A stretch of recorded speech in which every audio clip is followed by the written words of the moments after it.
It's Friday! It's Friday!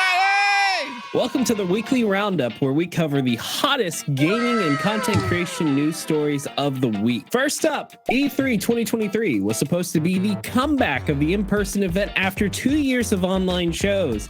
It was going to be at the LA Convention Center from June 13th to the 16th with both industry and public days. It was also going to have a bunch of digital stuff for those who couldn't make it. But then things went south when a bunch of big publishers and companies said that they were not going to E3 2023. Microsoft, Nintendo, Sony, Ubisoft, Sega, and Tencent were among those who bailed out. They had different reasons like no demos, no resources, or no interest. On March 30th, IGN reported that E3 2023 was canceled by the organizers ReedPop and ESA. They said that E3 2023 didn't get enough interest to make it worth it. They said that they were sorry and understood the challenges faced by the companies who wanted to go. So what does this mean for gaming? Well, it looks like E3 is losing its mojo as the main place for gaming news and reveals. More and more publishers and developers are doing their own thing or joining other online events like Summer Game Fest or Game Awards. It's unclear if E3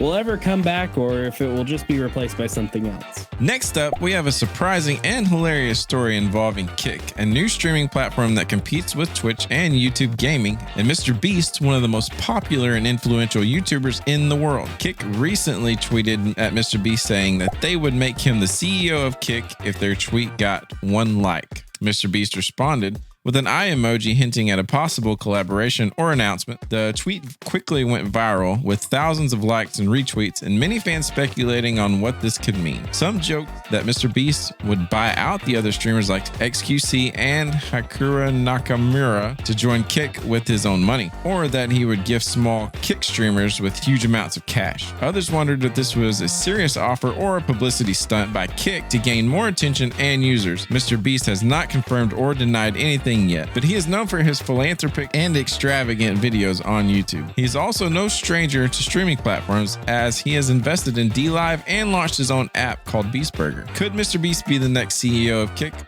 or is this just a harmless joke?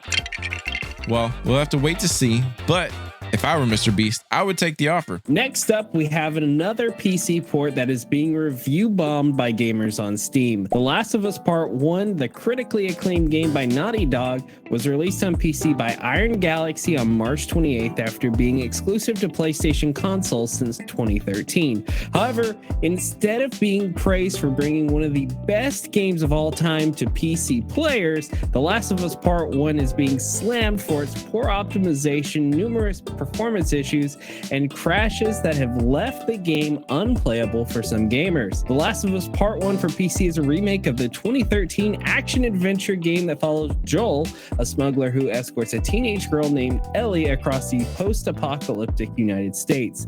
The game was widely appraised for its stories, characters, gameplay, and graphics, and has won several Game of the Year awards. The Last of Us has also received critical acclaim and spawned off an HBO TV series starring Pedro Pascal and Bella Ramsey.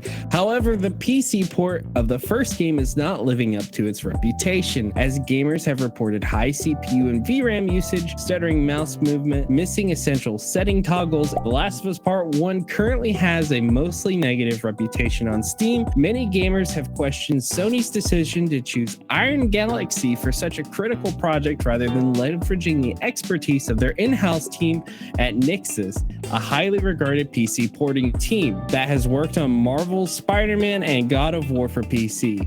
Given the significantly negative response, it is unclear whether Iron Galaxy and Naughty Dog will address the performance issues and provide a fulfilling gaming experience for PC players of The Last of Us Part 1. Maybe they should have just left The Last of Us alone and let it just be a PlayStation exclusive. Or maybe they should have just remade The Last of Us Part 2 instead, because we all know how much everyone loved that game. And finally, we have some shocking news from the esports scene. FaZe Clan, one of the most popular and successful esports organizations in the world, has reported a $53 million loss despite increased revenue in 2022. According to a report from Dexerto, FaZe Clan's financial statement shows that the organization had a revenue of $54 million in 2022, up from $40 million in 2021.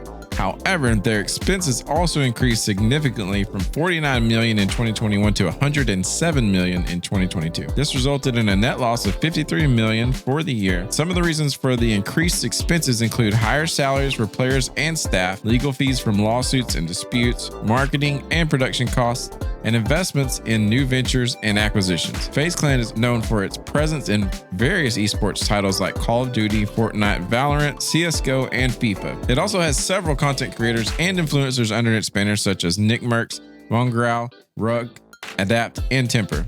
FazeClan has also expanded into other areas like music, fashion, film, and NFTs. However, it seems that their ambitious growth strategy has come at a cost that has impacted their profitability. FazeClan's CEO, Lee Trink, has expressed confidence in the organization's future prospects and said that they are well positioned to capitalize on the massive opportunities ahead. He also said that they are focused on achieving profitability in 2023. However, some analysts and fans have expressed their doubts and concerns over FazeClan's financial situation and wondered if they can sustain their operations and reputations in the esports industry. Maybe FazeClan should have been more careful with their spending and focused on their core business of esports, or maybe they should just have sold their NFTs to MrBeast, because we all know how much he loves to spend money. And with that, let us know all of your thoughts on this week's gaming news in the comments below. And if you haven't already, click that subscribe button, because why not? And as always, I've been Freeman. And I've been Colt, and this is Dude-tacular.